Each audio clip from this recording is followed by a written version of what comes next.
Hello बच्चों, चलिए इस क्वेश्चन को सॉल्व करते हैं। क्वेश्चन कह रहा है the number of neutrons in lightest radio isotope is.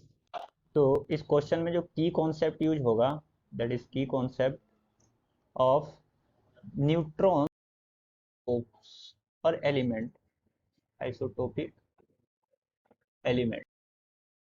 तो यहाँ पे पहली बात तो दो चीज है यहाँ पे, न्यूट्रॉन और दैट इज न्यूट्रॉन और आइसोटोप। तो पहली बात तो न्यूट्रॉन किसे कहते हैं? न्यूट्रॉन एटम्स का वो फंडामेंटल पार्टिकल है जिसके पास कोई चार्ज नहीं होता है, नो चार्ज, न्यूट्रॉन्स। इसलिए इसे बोला जाता है न्यूट्रॉन्स, क्योंकि न्यूट्रल होता है, इस पे इसके पास कोई चार्ज नहीं होता है और ये प्रेजेंट होता है न्यूक्लियस में।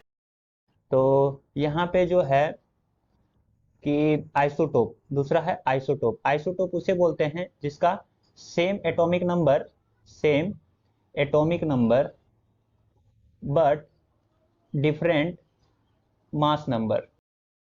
तो उस तरह के एलिमेंट को बोलते हैं isotopic element, different mass number. तो यहाँ पे देखते हैं सबसे पहला लाइटेस्ट, लाइटेस्ट यहाँ पे बोला जा रहा है रेडियो आइसोटोप। तो रेडियो आइसोटोप होना चाहिए और लाइटेस्ट। तो यहाँ पे जो है वो है ट्रीटियम। ट्रीटियम, ट्रीटियम मतलब हाइड्रोजन का एटॉमिक नंबर 1 और मास नंबर 3। तो यही एक लाइटेस्ट, लाइटेस्ट रेडियो आइसोटोप है, रेडियो आइसोटोप। और रेडियो यहाँ पे इसलिए बोला गया है क्योंकि इसमें रेडियो एक्टिव डिके होता है, इसलिए रेडियो आइसोटोप। और इसलिए यहाँ पे जो हो जाएगा मास नंबर, मास नंबर है यहाँ पे, मास नंबर इक्वल्स टू 3, जो होता है प्रोटॉन प्लस न्यूट्रॉन के बराबर।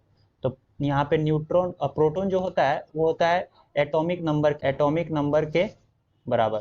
तो यहाँ पे एटॉमिक नंबर है 1, तो न्यूट्रॉन का वैल्यू हो जाएगा 3 माइनस 1 यानी 2।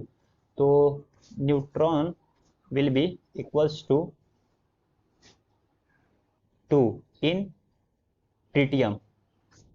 I hope this is clear to you. Thank you.